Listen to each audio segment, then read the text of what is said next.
All right, Baltimore City Council Budget and Appropriations Committee.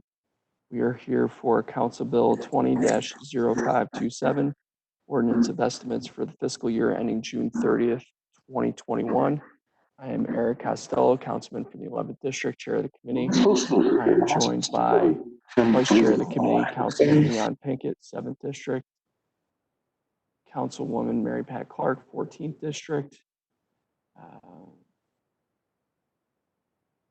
Councilman Chris Burnett, 8th District, Council President Brandon Scott, Councilman Ryan Dorsey, 13th District, or 3rd District, pardon me, Councilwoman Shannon Sneed, 13th District,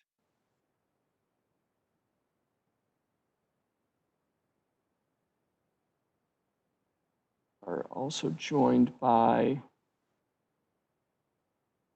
Matt Stegman on behalf of Mayor Jack Young, as well as Dominic McAlilly and Kaylin Young on behalf of Council President Brandon Scott.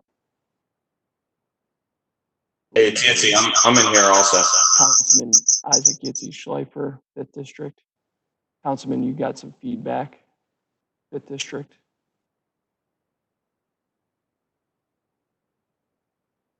Rebecca Simmons on behalf of Council President Scott. Did I miss any council members? All right, we're going to get started. Today, we have Finance and Bureau of Budget and Management Research, BBMR. That's going to be 9 a.m. to noon. We're going to take a lunch break from 12 to 12:30. Then we'll have Baltimore City Information Technology, or BSIT, from 12:30 to 2. Board of Liquor License Commissioners from 2 to 3. The Law Department from 3 to 4. Charm TV from 4 to 5. Take a dinner break from 5 to 5:30. We'll have the Mayor's Office of Minority and Women-Owned Business Development, MOMWOBD, from 5:30 to 6:30. And then we will have the Health Department from 6:30 to 9 p.m. The entire schedule for this week is available on the City Council's website at baltimorecitycouncil.com. With that, turn things over to Director Henry Raymond and Budget Director Bob Seneme. Gentlemen, the floor is yours.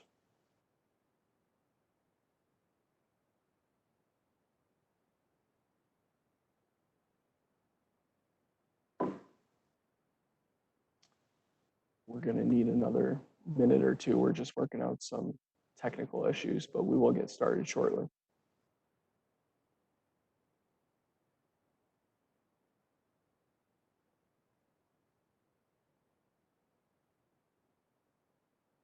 Are you good? Is Henry good? Henry, you're a panelist?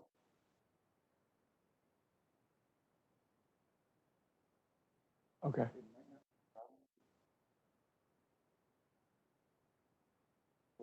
Okay. All right. Sounds good.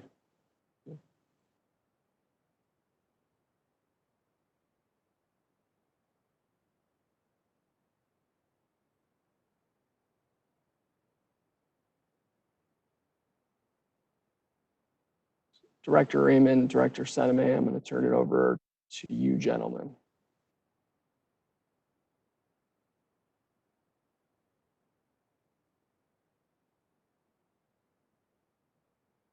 I'm not hearing you through the headphones. Are you all here? Councilman Pinkett, are you hearing Henry? I'm not hearing. Me neither. Okay. He's muted currently. Okay. We'll try this again. Good morning, Mr. Chairman, honorable members of the committee. I'm Henry Raymond, Director of Finance, and I'm pleased to present to you today the fiscal 21 recommended budget for the Department of Finance. Everyone should have the PowerPoint presentation. On slide 2, we'll begin with the mission of the Department of Finance. There's several bullets. We want to provide excellent customer service to the citizens. We also provide a full range of financial services to city agencies. We collect and invest all monies due to the city. We manage city debt, and we develop and execute sound fiscal policies and practices for the entire city government. Next slide, please. This is the organizational chart for the finance department. We have 3 offices and 6 bureaus. From left to right, we have the Office of Fiscal Integrity and Recovery, led by Johanna Collada. Next, Accounting and Payroll Services, led by Bureau Chief Karen Tolley. Next, Budget and Management Research, led by, led by Bureau Chief Robert Sinemy. Following that is the Bureau of Procurement with the Acting Director, Keisha Brown. Next is the Bureau of Revenue Collection, led by Carla Neely. Next is the Bureau of Risk Management, led by Sean K. Stanley. Following that is the Bureau of Treasury Management, led by Janelle Rogers. Next, we have the Office of Project Management, led by Bill Clinton.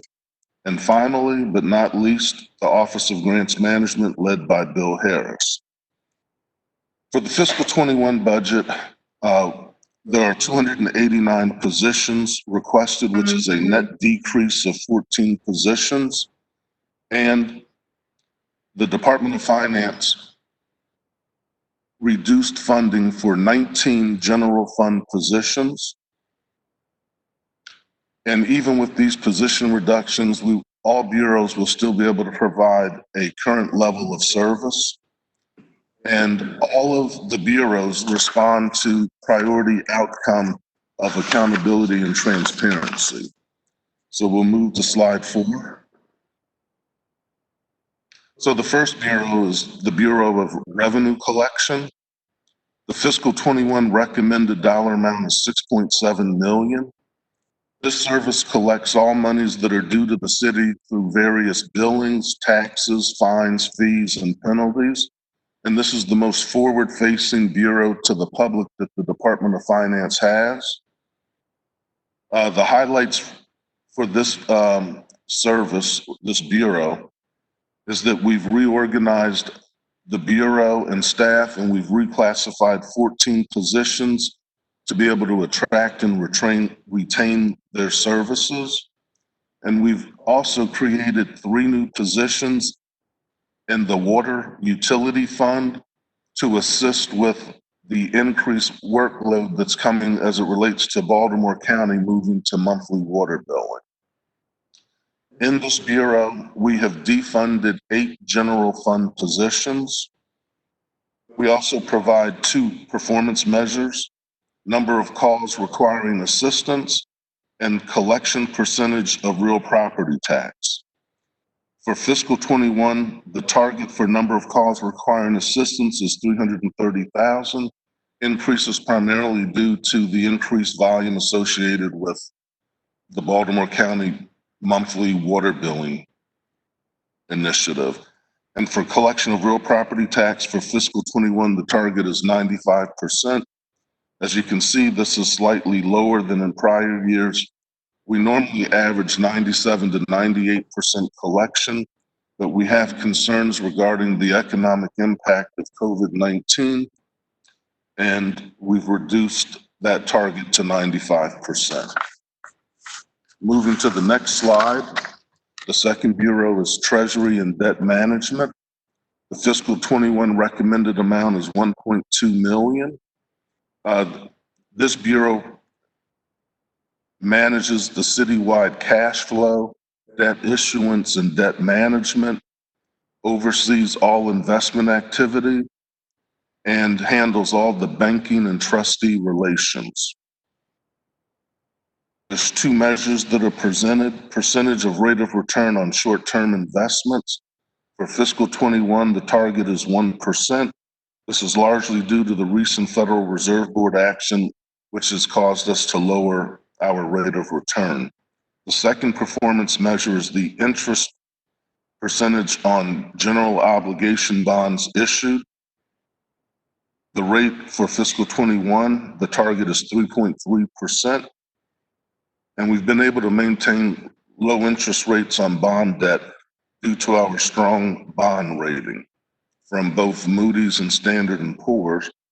And I'm pleased to announce that we recently had rating agencies reviewing Baltimore City's financial performance, and Standard & Poor's has recently confirmed our AA rating with a stable outlook.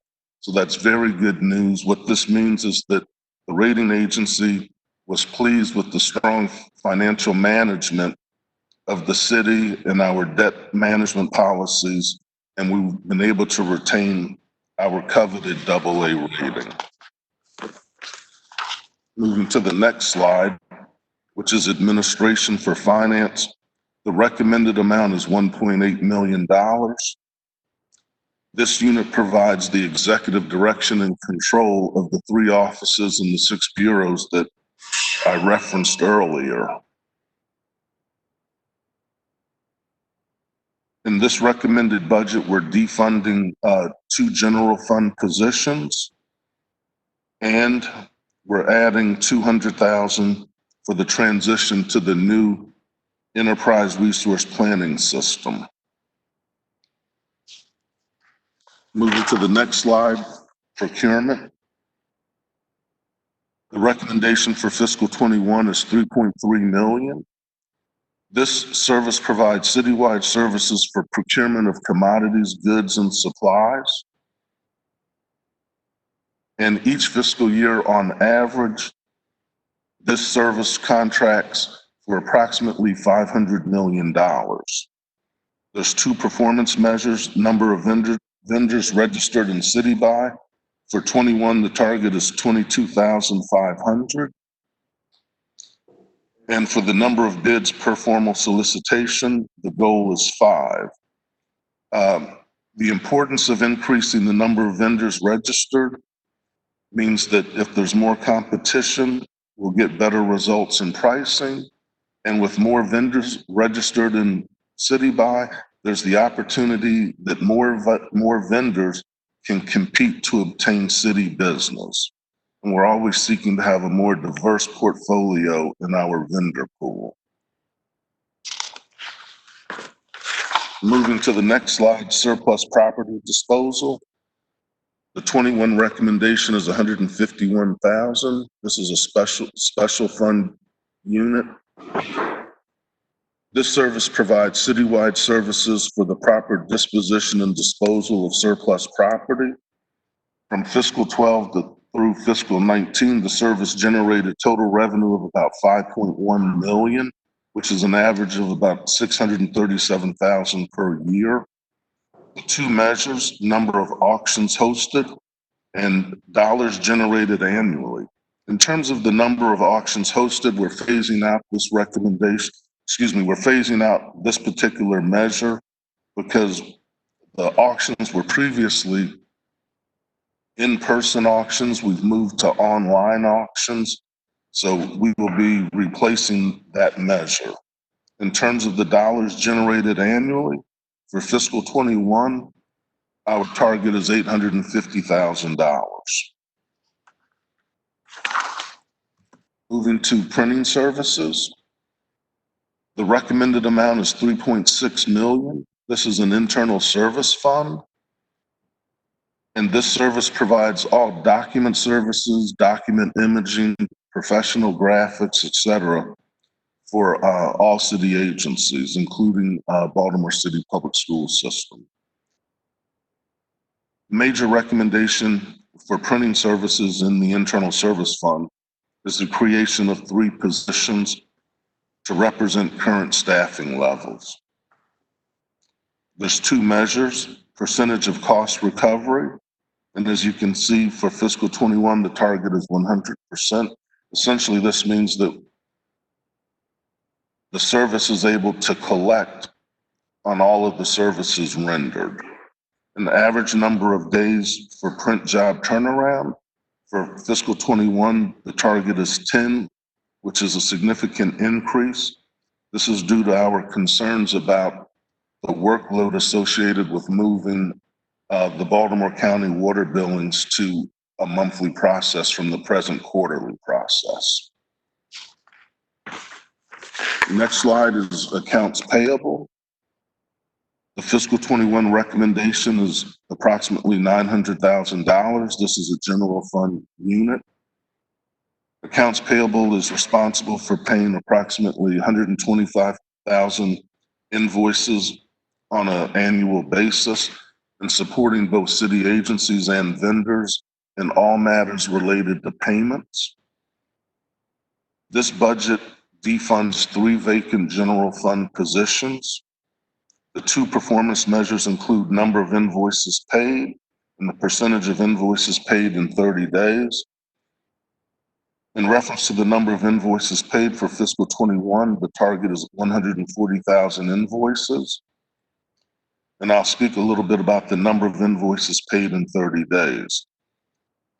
This measure represents invoices from the time the invoices reach the agency until the bills are paid. The goal is 70%.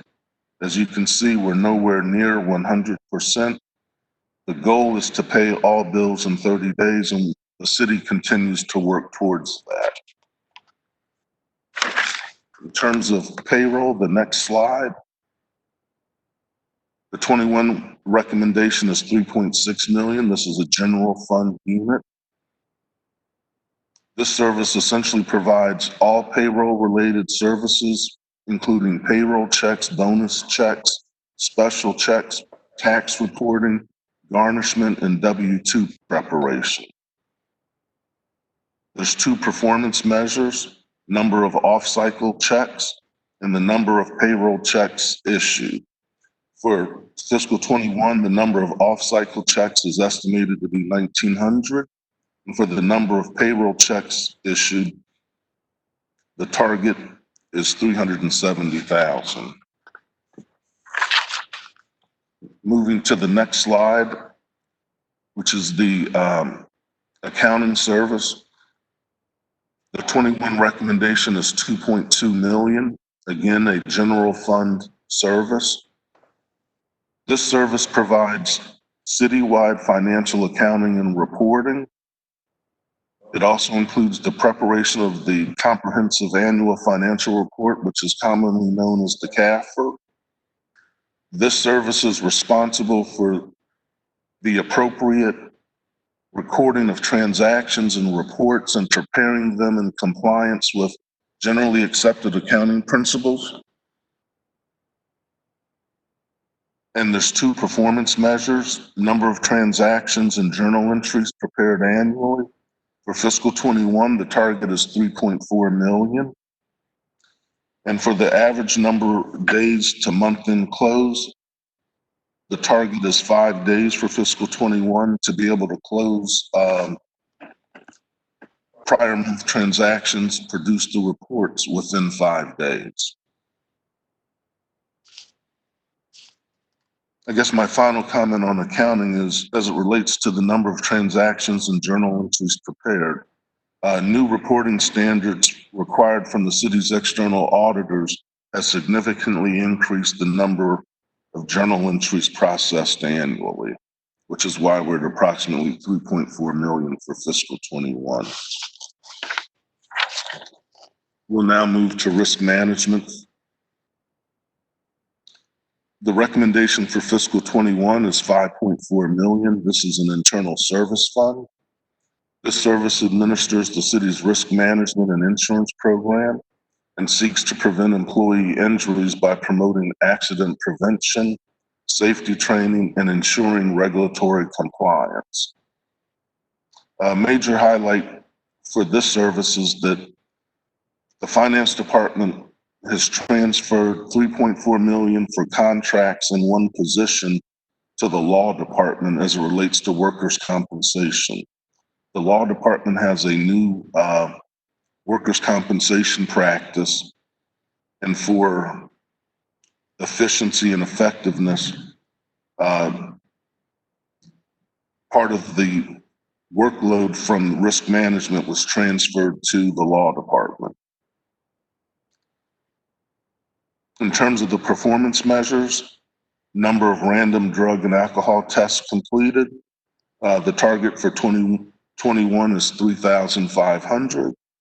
And the claims per employee for injuries, we're projecting will be $2,706 on average per person for fiscal 21. Moving to the next slide, operating budget management. The 21 recommended funding level is 1.8 million, which is general funds. This service essentially is responsible for preparation and execution of the city's $3 billion annual operating budget. The service also performs a variety of professional research and analysis and management studies, all with a goal of improving the efficiency, effectiveness of city operations. The 21 budget for the Budget Bureau defunds one vacant general fund position. And there's 2 performance measures, average number of days to approve requisitions. For fiscal 21, the target is 2. And the second measure, revenue forecast accuracy, which essentially is the budget variance for accuracy. For 21, the goal is 2%.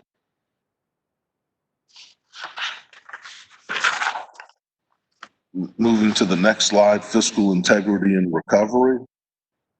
The 21 recommended funding level is 1.2 million. Again, this is general funds. This service provides citywide services as it relates to tax credit management, assessment appeals, pilot management, and all matters related to improving efficiency and effectiveness related to calculation of tax credits, management of tax credits, and efforts to reduce fraud from inappropriate use of tax credits. This service also defunds one vacant general fund position. And this budget does include $40,000 of additional funding to support tax credit system upgrades for new credits, primarily related to recent legislation which has created new city tax credits. There's 2 performance measures, number of appraisals completed. The goal for fiscal 21 is 470, and the number of tax credits granted in the tax credit system for 21, the target is 4,150. And moving to the final office in the finance department is finance project management. 21 recommendation is 1.3 million. This is all general funds. This office is essentially responsible for coordinating, designing, and implementing all system changes within the finance department. They've recently made improvements to the city's personal property system and the new recordation tax system, as well as other miscellaneous bill types. There's 2 performance measures, number of functional design documents completed. For fiscal 21, the target is 3, and the number of systems transferred off of the mainframe will also be 3. Functional design documents and transferring systems off of the mainframe is a key goal for the finance department due to the age of the legacy systems that are maintained on the mainframe. With that said, that concludes the overview of the services within the various bureaus. And again, I want to share with the council that the finance department has defunded 19 general fund positions in order to meet its budget target for fiscal 21. And I believe that we will maintain our current level of service despite the reduction of the funding for 19 positions. Thank you, Director. Director Seneme.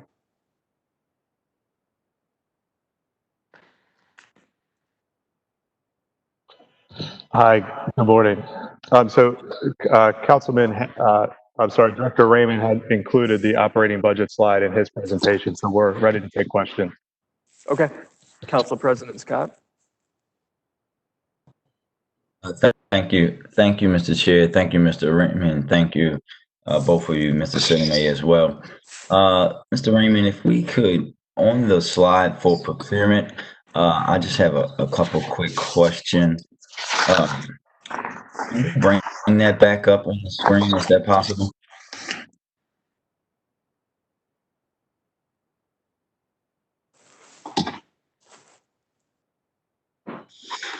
So just a quick question for one of your outcomes. You have one of the outcomes, as you see, is number of vendors registered in city by, which I think seeing the number go up is a good thing.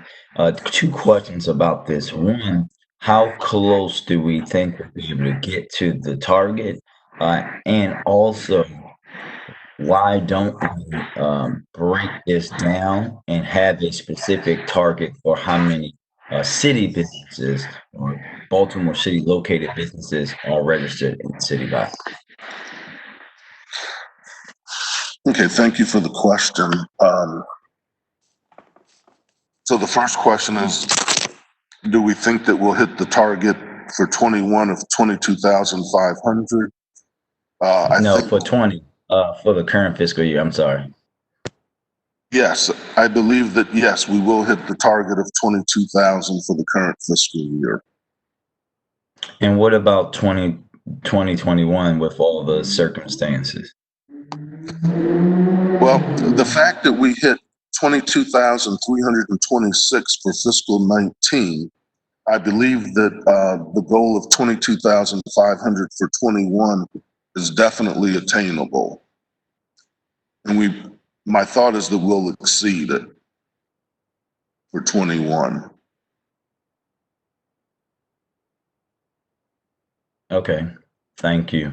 And then the second question was about why we don't set a specific goal for the amount of located businesses that are in city by, and if we have that number, can we have it shared to the council?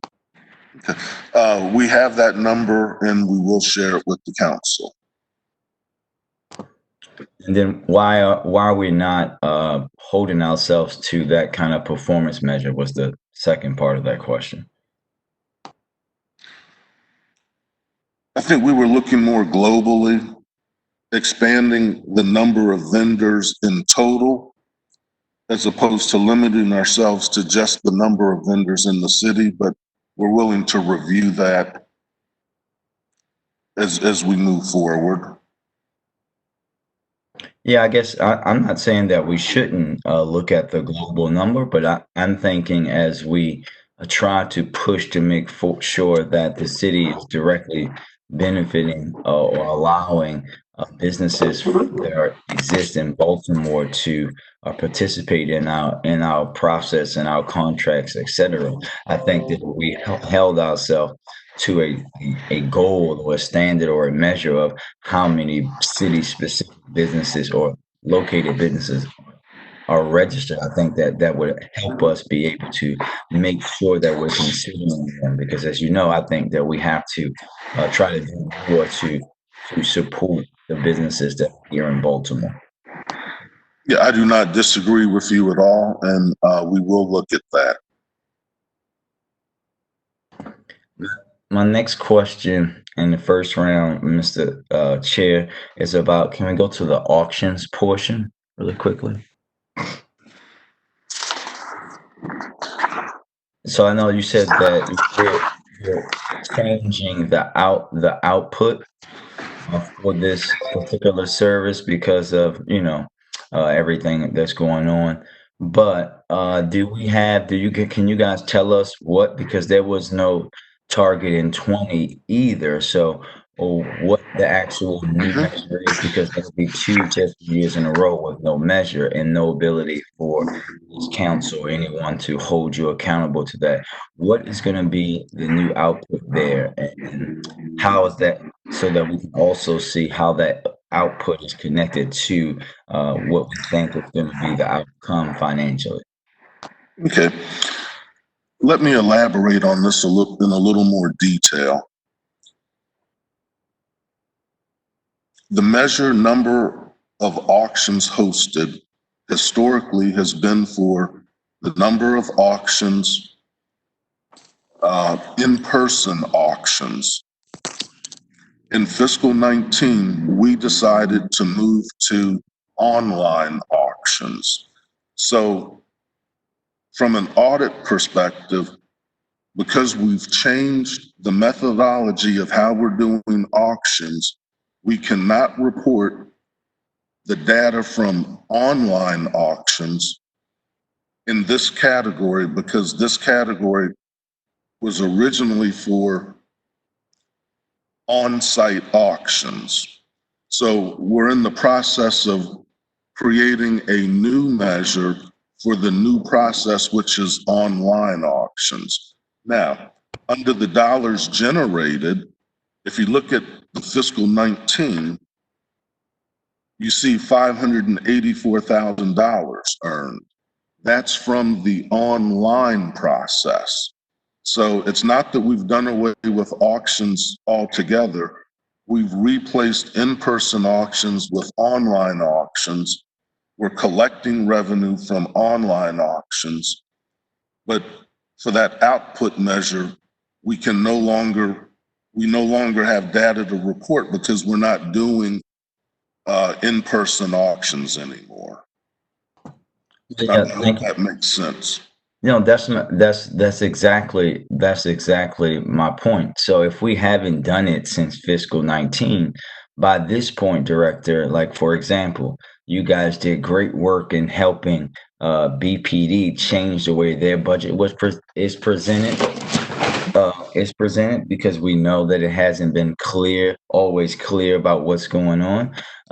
For us to not have a measure here, I think is just, to be honest, it's just unacceptable. So, like for me, if it's online auctions, if it's a mixture of the two, we should be able to see how many you actually had in 19, and what you think what the target was for you guys in 20, and a target for 21, so that we can hold you accountable to that. But to have it say nothing for 3 straight fiscal years makes it extremely impossible for the council to hold you guys to it. So, I mean, this is something that I think that we should be able to do relatively quickly as we go throughout the week and come back to this, because I think it's important for us to be able to know exactly what the goals are for that. Yeah, we'll be more than happy to provide the data for 19, 20, 21. And just so you're aware, our plan was to create the new measure and have it available in the fiscal 22 budget books. Yeah, I think that we at least need to know what the measure is for this budget. So I would appreciate that. Thank you. Thank you, Mr. Chair.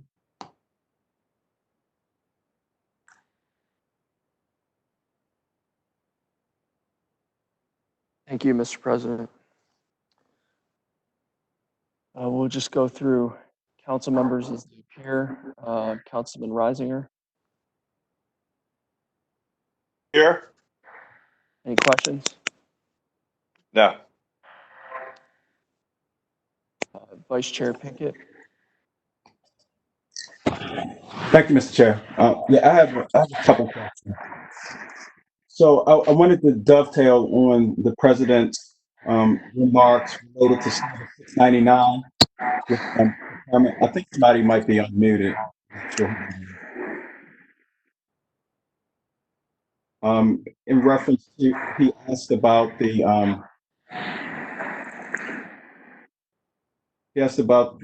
percentage of local businesses that are being measured, do we also look at MBE and WBE as well? Ye- Yeah, Vice Vice Chairman Pinkett, yes, we can provide that information for the number of MBE, WBEs. Yeah, that are part of the city buy. In addition, the narrative said that there are about $500 million worth of contracts that are let through the city buy. What's the percentage of MBE, WBE, and local with those $500 million worth of contracts? We'll provide that to you. Yeah, I don't have that with me. And that's for commodities, goods, and services. But the caveat is this does not include contracts for capital projects. You know, like the big contracts, DPW, DOT, DGS, the public works contracts. The $500 million does not include that. And is there any measurement that shows local hires that are associated with those contracts and those expenditures? Yes, that information is housed with the Mayor's Office of Employment Development, because that's part of the contract process. And part of the reason I'm asking is, are any of these ever considered to be measures, outcome measures for that particular service?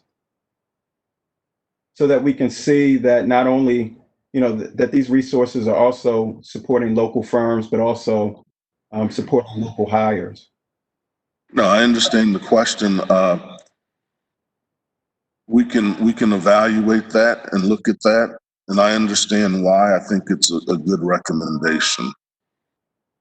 And Mr. Chair, if I might, just a couple more questions related to Service 699.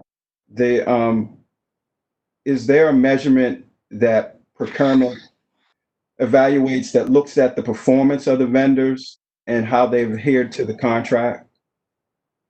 Yes. Is that available to us? Yeah, we can provide what we have available, yes. And then lastly, what percentage of the vendors that were already in city, I know we're under emergency procurement right now.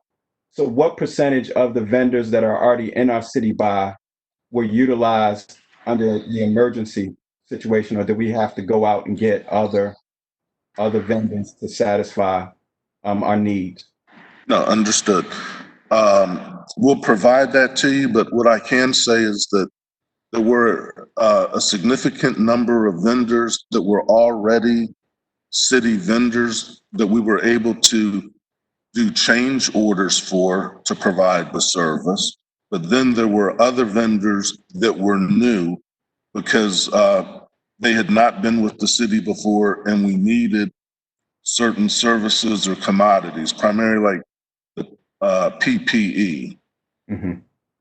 So yeah, I would like to see the percentage of vendors that were already in the system that we utilized, and then to find out what areas, I know you mentioned PPE, but what other areas we had to bring in new vendors, especially where we may have already had a vendor that was in City Buy.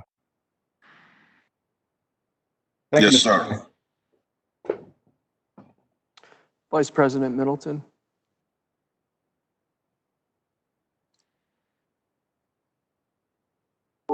No questions at this time.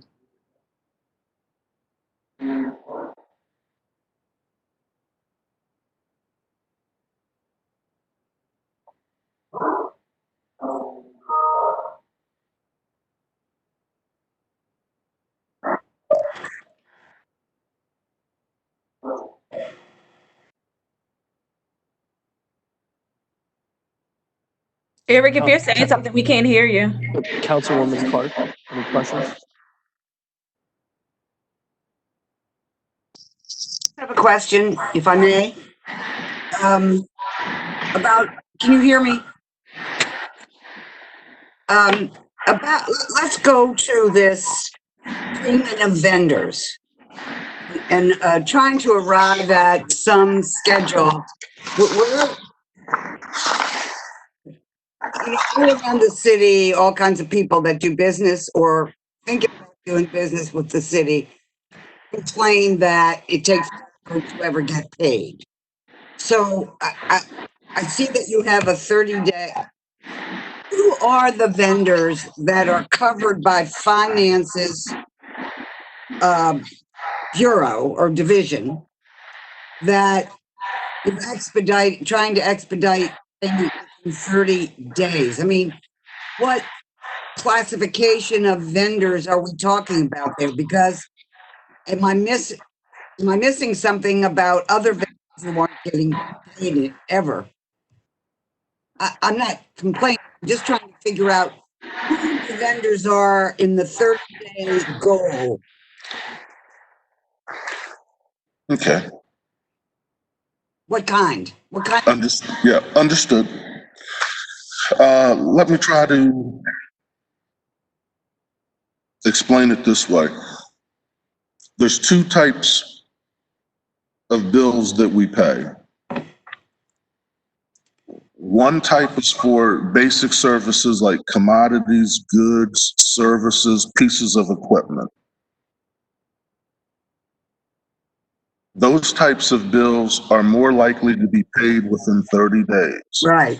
That's the 500 million that was referenced. Now, the second type of bills that drags us down with the goal of paying bills within 30 days are the bills for construction projects. Yeah. Now, let's be clear. When we talk about the construction projects, we're talking about Department of Public Works, Department of General Services, Department of Transportation. And these are the big projects. These are much more complex in terms of billing. When the vendors submit bills, those agencies have to inspect the work, sign off on the work. There's a lot of back and forth between the agencies and those construction companies over whether the construction was done correctly, whether it was done appropriately. Did the contractors have to go back and do additional work before the bills can be paid? Things of that nature. That's what drags the 30-day payment policy down. Well, We're working with. I got you. Okay. But no, I mean, but that's where the complaints come from. Or am I on? I'm sorry. Yes. That's where the complaints come from. You're right, that category. I believe. I haven't, heard too many complaints about stuff. Although I think that's important too. But this is a systemic problem that needs to go back to all the agencies that are the contractors and somehow that process to get us out quicker at the other end. Is there anything underway that we can study that and somehow get it done faster? Yes. The finance department is looking at the business process for paying these bills presently. We are going to be implementing new processes, especially as it relates to the new enterprise resource planning system. As you are aware, in April of 21, the city will be launching a new accounting system. Oh boy. Yes, so we're reviewing all of the business processes of how we presently pay bills so we can make the necessary process improvements so that we can pay bills in a more timely manner. And what that means is we will be doing business differently. Mm-hmm. Because we have to improve our relationship with the vendor community. If we can pay the bills on time, we can get better pricing from the vendors, et cetera. That's exactly the point. Yeah, that's our goal. Thank you. All right, thank you. You're welcome. Councilman Burnett. Thank you, Mr. Chair. I just had a really quick follow-up. on the request that Vice Chairman Pinkins sent in regarding the emergency procurement data. Could we also add the number of MWBE vendors that have received emergency contracts or contracts during the COVID-19 crisis to that list of follow-ups? Thank you, Mr. Chair. Stegman, what number is that? What number is that for requests? It's the second one. All right. Got it. And you're getting all the requests now? Thank you, sir. Councilwoman Sneed? Thank you, Chairman. I was just curious about, I know we asked for the breakdown already for city by, but I'm wondering if someone said I may have missed it already for the metro area and Maryland. Okay, so no one has requested information for metro or statewide? And so clarify, when you say the metro area and statewide, the vendors from those areas? Yeah, yes. We have all of the vendor information, including their addresses. So yes, that's available. Perfect. Can we add that to the list as well? Yes, ma'am. Thank you. You're welcome. Councilman Henry? Thank you, Mr. Chair. No questions at this time. Thank you.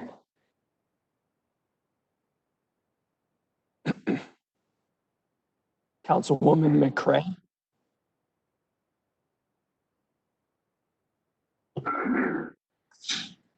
No questions at this time. Thank you. Thank you. Councilman Dorsey?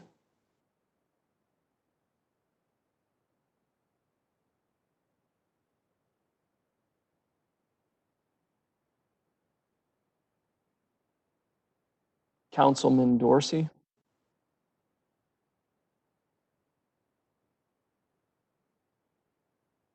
Come back to him. I know that he does have a question. Councilman Schleifer? No questions, thank you. Please hold for a second. I'm going to call Dorsey.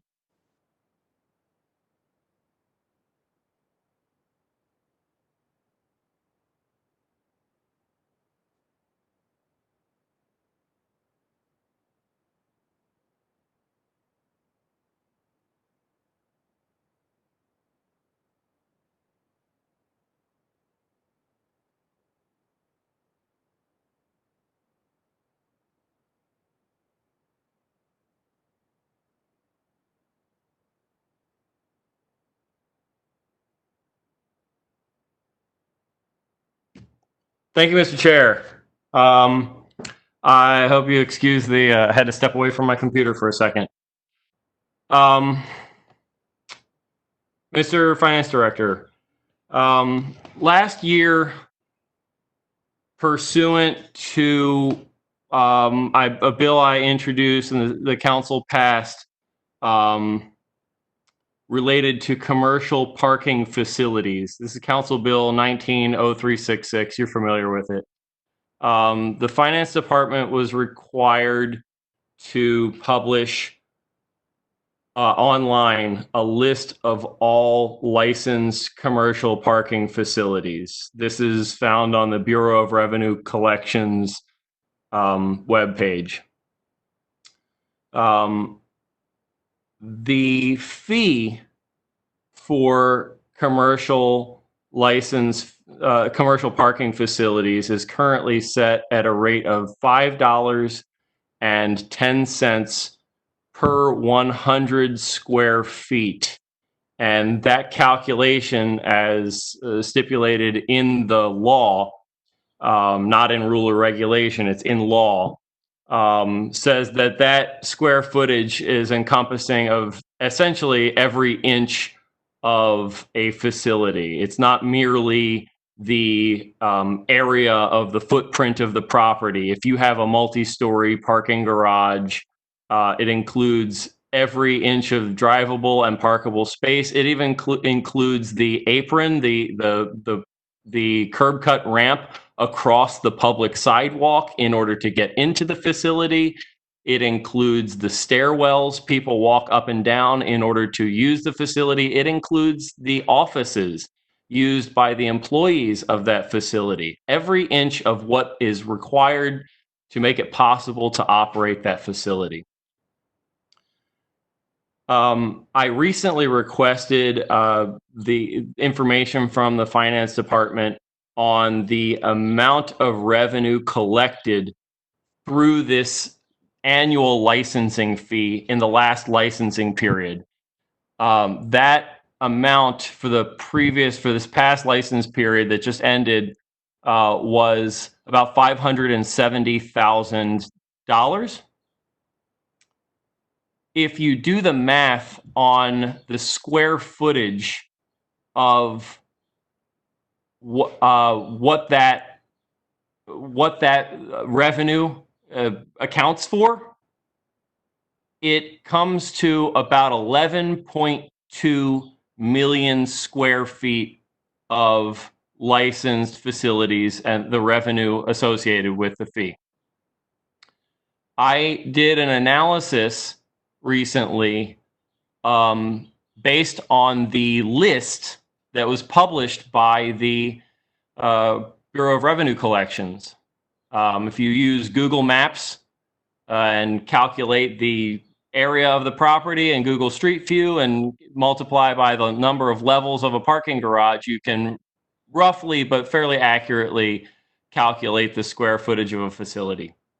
There are about 240 licensed facilities and like 18 pending license, which is a whole other story. It means that they're operating without a license, and we're not fining them or citing them for operating without a license. But to look at the 240 that have licenses, the revenue we collected is commensurate with 11.2 million square feet. Through the calculations and the estimations that I did, I got to 11.3 million square feet, looking at just 59 of those facilities, which means that we're leaving the revenue for about 3/4 of the facilities on the table. We collected 570,000, but based on our law and the way it's to be administered, we should have collected probably more like $2 to $2.5 million. And so my question is, who is or is not supposed to be administering this law properly, and what's going on that we're not collecting the revenue that we're supposed to be collecting? Okay, so it's the finance department's responsibility. As you've indicated, it's the Bureau of Revenue Collection. Now, in terms of the discrepancy in the amount of revenue collected, what I'd like to do is compare your data with our data, see what the difference is, and make a determination of what needs to be done. I'm glad to share my data, my analysis with you. I guess my concern is I'm quite confident that my analysis is accurate. And if it is, it's concerning because this is just one of the city's licenses. This is just one pot of fee money that I'm not confident is being administered properly. And that means that there is untold other revenue being left on the table. This is particularly concerning with this fee because Baltimore has 250,000 people drive into the city every single day from outside of the city. And there is a health and quality of life impact to that volume of cars driving into the city. And it is made easier for those people to decide to drive their cars rather than take public transit, to say nothing of the people who live in the city and drive rather than take public transit. I mean, this is by undercharging for parking, essentially undercharging for the cost of driving a car.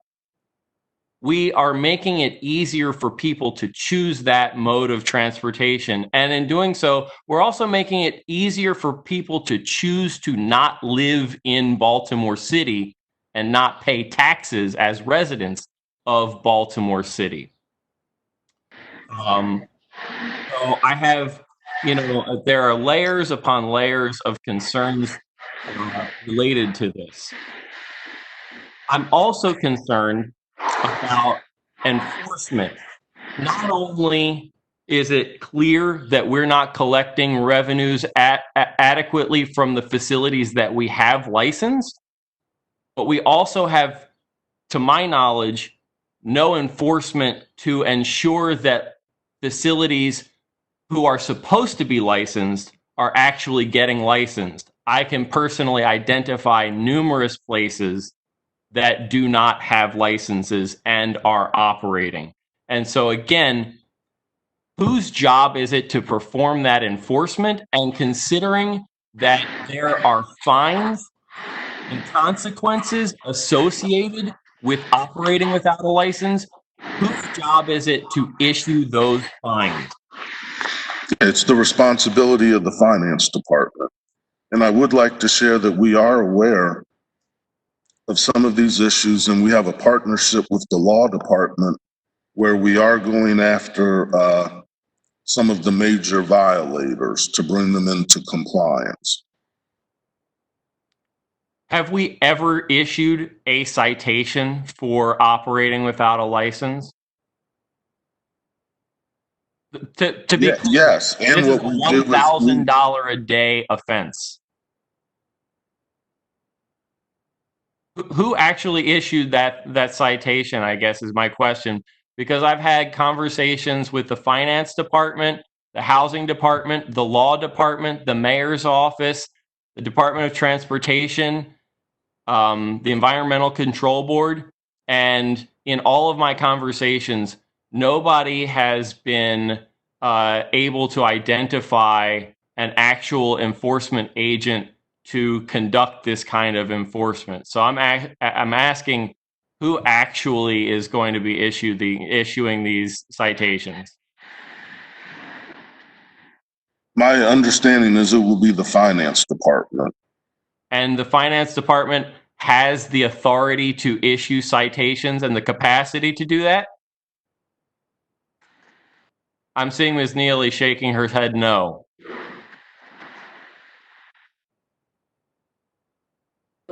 Authority to BRC doesn't have the authority to make the enforcement. Right. What? It's a civil citation. It's a civil citation. And so whose job is it to issue that civil citation? So only the police department. The police department have the authority. Ms. Reed is here with me answering questions along with.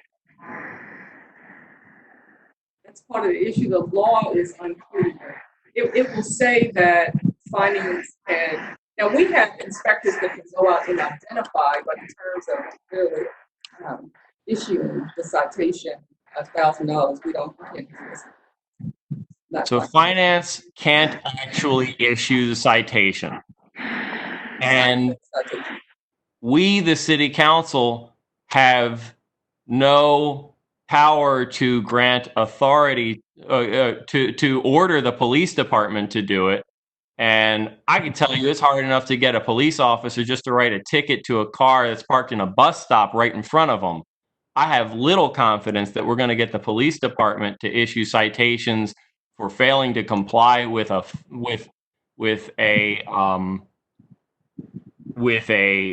licensing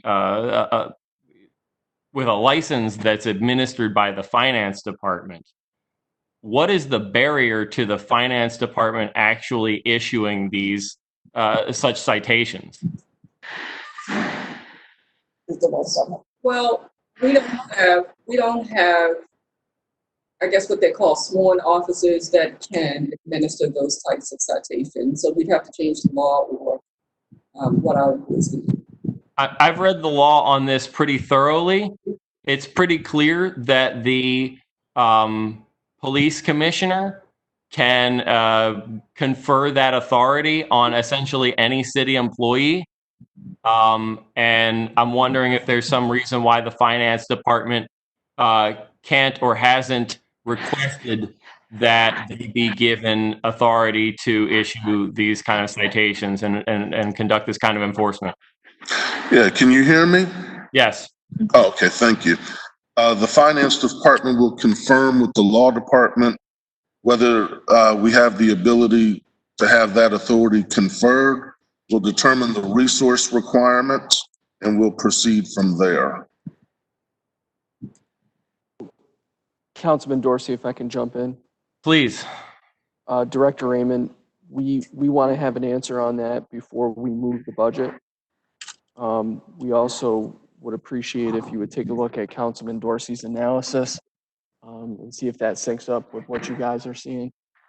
So Councilman Dorsey, if you could share that analysis directly with Director Raymond.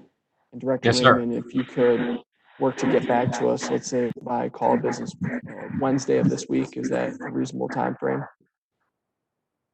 Director Raymond? Yes. Okay, perfect. So you'll get back to us this week on the analysis. You will also get back to us by Wednesday on whether or not you have the authority to issue the citations.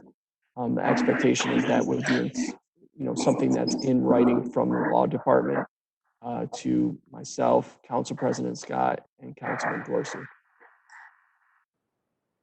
Councilman Dorsey, go ahead. I think I summarized what we're looking for. I have one other question related to this commercial parking facilities fee. This is one of many fees that are, I'm sorry, can somebody mute? Thank you, that sounds great. This is one of many fees that are codified in law that tend to not be updated with any consistency over time in order to keep them current with the cost of inflation or consumer price index. This particular law has existed since 1941 and has been updated a half a dozen times or so since then. Today, it is $5.10 per 100 square feet. 19 years ago, it was $6 per 100 square feet, and it had been that for about a decade. And for some reason, the rate was lowered for the first time ever in its history. It had gone for over, over 60 years. It had gone from 83 cents per 100 square feet to $6. And then for some reason, for the first time ever, it went down. And I guess my concern here is that we are addressing what should be a process, an operation of fiscal accountability and responsibility instead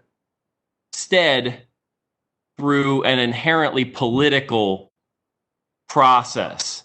That these fees, by being enshrined in law, means that they are subject to adverse reaction if we want to even update them year to year to keep up with the simple cost of doing business.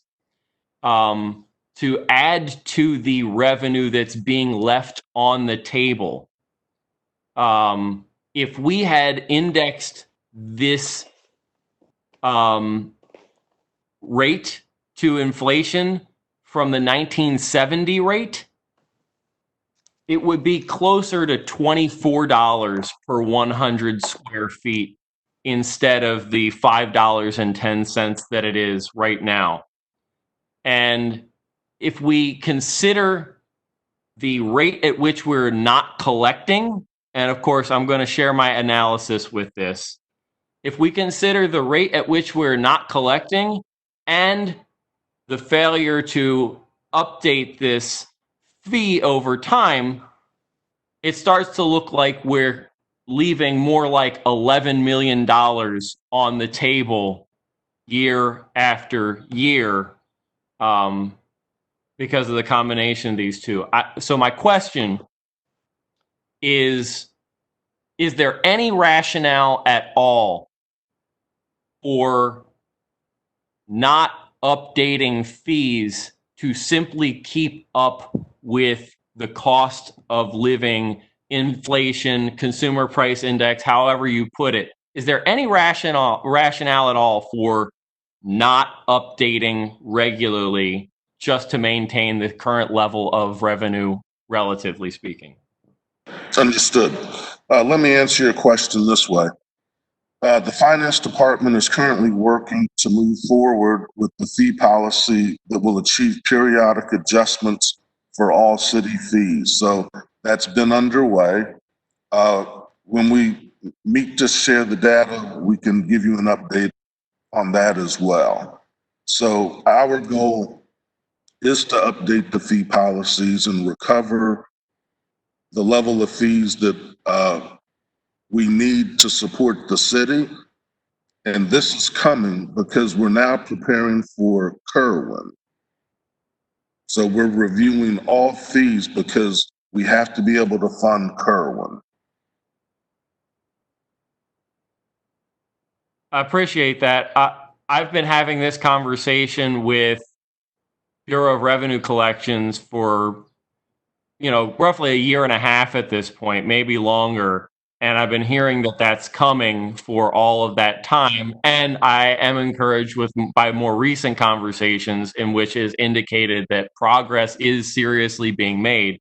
And while Kerwin is important, I would say that this should be done because it's the fiscally responsible thing to do, period. It's a matter of principle. It's not a matter of funding one specific initiative. The idea being that if we were collecting revenue adequately, we could fund a whole lot of different initiatives that we're not able to. And so I guess my question is there any rationale by which we should not be updating just to keep up with inflation? What's that? The answer is no. There's none. Okay. I appreciate it. Thank you, Mr. Director. Thank you, Mr. Chair. Thank you, Councilman. So, Director, just to confirm, we'll have the confirmation from the Law Department in writing by Call of Business Wednesday, as well as taking a look at Councilman Dorsey's analysis to confirm if that's what you're seeing, correct? Thank you. Council President Scott. Thank you, Mr. Chair. Director Raymond, I just want to talk about something related to Service 703, and that's payroll. We've discussed, you and I, over the years many times, the outdated way that the city did its payroll, from, still taking timesheets via Excel, etc. Can you talk about where we are in the implementation of Workday and the other things that we think are going to make the city, save the city money, but also bring us into the 21st century, and how you think that will impact the output of this service? Yes. With the implementation of Workday, which includes the new payroll system, we'll be using state-of-the-art business processes for processing payroll. It will be electronic. It will not be the manual process or processes that we have now, where agencies are recording time on pieces of paper or on spreadsheets, etc. It'll all be electronic, cloud-based. It will be much more efficient. As a result of the efficiency, there will be significant dollar savings. It'll be much more accurate in terms of reporting the hours worked, schedules worked. It will more accurately track any overtime, special pay, things of that nature. So agencies are starting to undergo some of the initial training now as it relates to the agency human resource practitioners, because right now we'll be rolling this out in this October of 20. Between October and January of 21, and then again for the accounting and financial, April of 21. So it will be a radical transformation from the way payroll is handled now. Thank you, Director. Do you have any estimates on cost savings that it will have for the city as a whole, going over, to this system for payroll and for the other items? We'll provide that, but it's in the millions. Okay, yeah, if you could provide that to us before this budget process is complete, that would be greatly appreciated. Thank you. My next question is about risk management, because we've been having fewer, and probably are for a little while longer, having fewer of our employees actually driving. Do we think that that's going to have an impact on one of the outputs we have as millions associated with motor vehicle accident injuries? Do we think that COVID-19 is going to have any impact on that? And if so, what will be the severity of that impact and any fiscal savings that you guys anticipate? There's a two-part response. As a result of COVID, there are fewer people actually working, i.e. inspectors, etc. So the number of accidents incurred should decrease. If the number of accidents decrease, the claims will decrease. So that would be positive. The downside is that the city is not as productive as we normally would be because we have fewer people that are not providing services because of the issues related to COVID-19 right now. Do you have any projections on that, on the accident savings, so to speak? And then also, Mr. Director, because of that, Hey, have you guys Harry done, just texted me. Councilman Dorsey, you got to mute yourself. Do you have any estimates on globally for the city on what kind of cost you think is going to be when we, at some point during this fiscal year, return to quote unquote normal? Are we going to have to see certain agencies work double and triple to make up for lost time? Do you think that that's going to have a fiscal impact as well? We'll see if we can provide some trend analysis for you. Thank you. Thank you, Mr. Chair. Thank you, Mr. President. Councilman Dorsey, did you have anything else? Yes, thank you, Mr. Chair. I wanted to bring up another issue related to compliance checks and oversight. And this, Henry, you're aware of this one because you emailed me back about it this morning. I appreciate your quick response on this issue, but I wanted to just raise the issue here publicly and for all my colleagues to be aware of, and to ask maybe a brief question about it. I brought to your attention that there are 2 properties in my neighborhood that were purchased 3.5 years ago by a religious entity, a religious nonprofit, and have sat vacant ever since. It's a church, and across the alley there is a house that would, I guess, be considered like a parsonage associated with that church. The church has a vacant building notice on it from the housing department, and the house has sat unoccupied ever since it was purchased. The church, in fact, still has up the marquee from the previous occupant, previous owner who sold it to the current owner in January of 2017. The state law on, just so everybody's clear, the state law on property tax exemption for religious institution says the churches and other religious institutions enjoy no inherent right to exemption from property taxation. Exemptions from taxation for religious institutions are not automatic. They must be applied for and received. And property that is owned by a religious group or organization is not subject to property tax if the property is actually used exclusively for public religious worship, a parsonage or convent, educational purposes. And the four requirements that must be met for them to be classified exempt is that the property must be owned by a religious group or organization, property must be used for public religious worship, and the exempt use must be actual, and the exempt use must be exclusive. There is a whole can of worms that could be opened over the issue of exclusivity.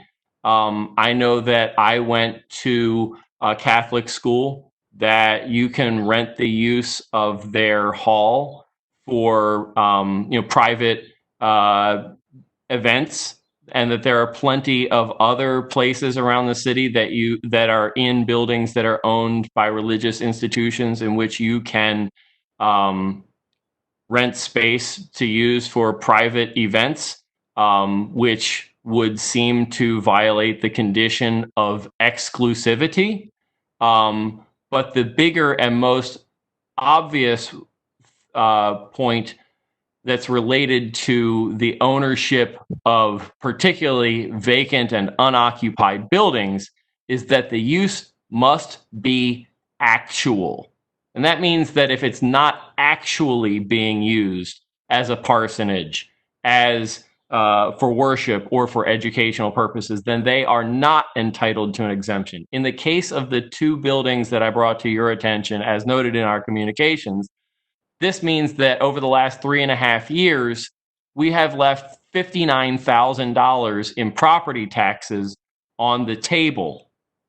And so, look, partly this dovetails with my earlier concern about commercial parking facilities, in that it's a matter of asking a question, who is supposed to be checking these things if the exemption is not an entitlement, but something that has to be applied for and granted.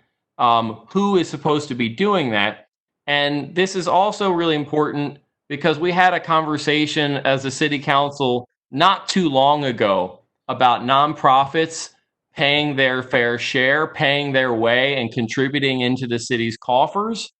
And when we look at commercial parking facilities, one of the largest owners of them are major nonprofit institutions in the city. And around those major nonprofit institutions, there are other privately owned parking facilities that benefit, that thrive on the existence of those nonprofit entities. And still, when we talk to those nonprofit entities, they say, well, what about all of the taxes that aren't being paid by religious institutions in the city? They are a massive landowner as well.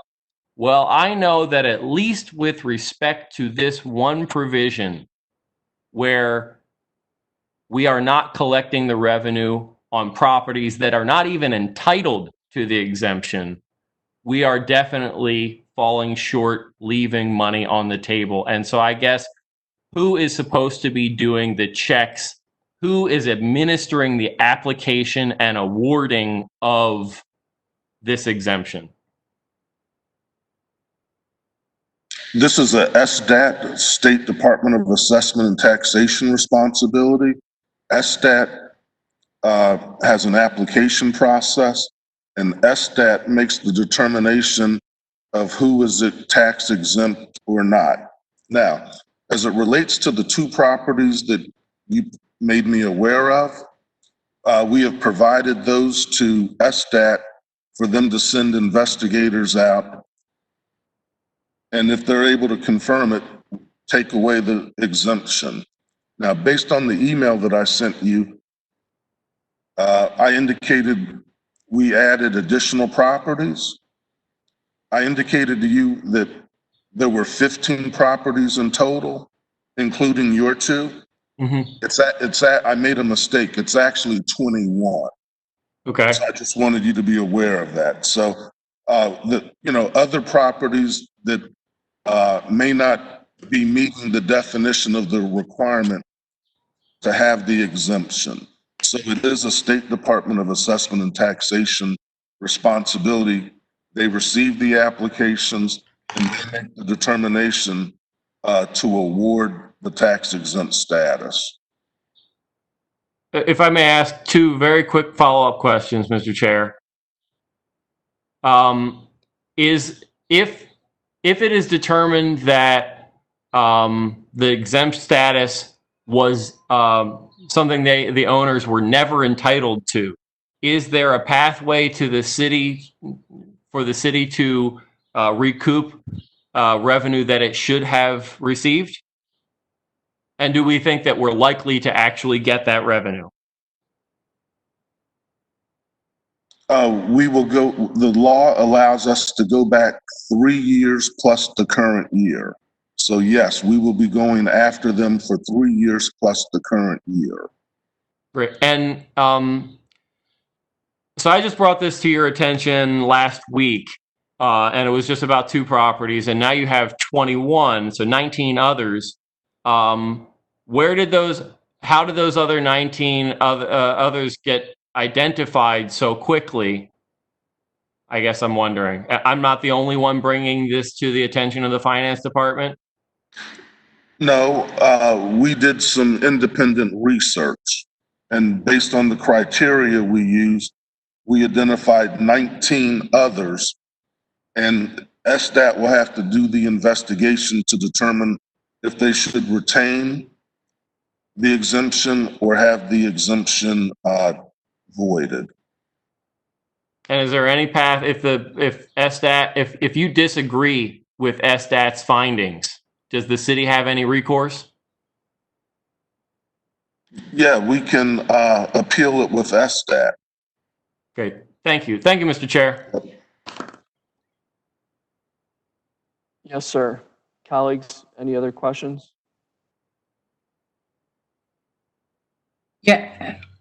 Hello, Mr. Chair. Vice President Middleton, you have the Hi. floor. Just one question. Hello, Mr. Raymond. Can you hear me? Yes, ma'am.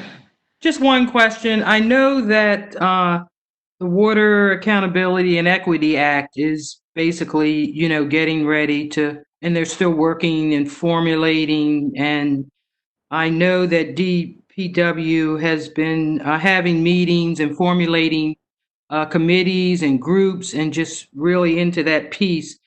Could you just share the role finance department is going to play in that? Yeah. Have you, as a representative or yourself, been part of that engagement? Yes, fully aware of it. The Department of Finance is working in partnership with the Department of Public Works on the implementation. DPW has the lead role. The finance supporting role is that we will continue to issue the billings, the water bills. We may be involved with payment plan agreements, and we're in the process of working with DPW to draft the draft rules and regulations. And yes, the primary point of contact within the finance department is the deputy director, Steve Kraus, that's interfacing with DPW's various work groups. Thank you. And then one last question. The minimum wage violations, are they, could you just kind of explain how you collect those and I guess the status on those? Okay, so that is actually administered by the Office of Civil Rights as a result of monthly and quarterly wage reports that must be filed by the vendors.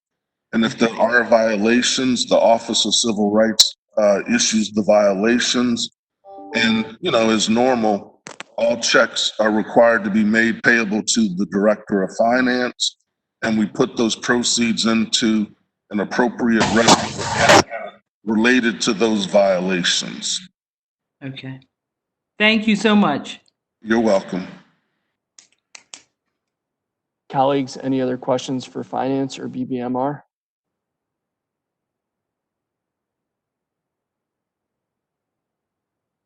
Director, just one comment, and then we'll go into recess. Based on your analysis of what Councilman Dorsey is going to send over, this is something that you and I have been talking about for the past 5 years, about funding positions that generate revenue for the city. I'm hoping that we can have a real conversation about that later this week and take that seriously. Again, I don't know if Councilman's analysis is correct or if you concur with it, but based on what you find, if that is the case, and we are, Councilman Dorsey, what's the number again? $1.5 million? Mr. Chair, if I estimate it to be somewhere around $1.5 million to $2 million left on the table, considering that the revenue generated was 570,000, and I found the square footage that equates to by going through only 1/4 of the licensed facilities. Plus, again, there are another 18 or 20 that have licenses pending, and there are probably, I don't know, there could be as many as 100 more facilities that haven't even applied for a license, that are operating completely without licensure. So I mean, there could be even more. It could be $2.5 million left on the table, and that's before we increase the fee for the first time in 20 years. Thank you, Councilman. So yeah, Director, we've had this conversation for the past 5 years about the Special Investigations Unit within HCD. Those folks do some great work. They deal with a lot of the quality of life issues that we have in the city. They generate a significant amount of revenue for the city. So if this is the case for this parking issue, my hope is that we are going to be able to come back to the table and make some type of amendment to this budget to get an extra FTE to handle this, because it would be unconscionable to leave $1.5 million on the table, considering how tight things are with the budget, all of the money we spent on COVID-19, preparation for Kerwin, and all these things. So, all right, I appreciate that. Colleagues, if there's no other questions, one last call. All right, we are in recess until 12:30 p.m. and we will be back then for Baltimore City Information Technology. Director Raymond, thank you, and thank you to everyone on the finance team for everything you do for the city. Thank you.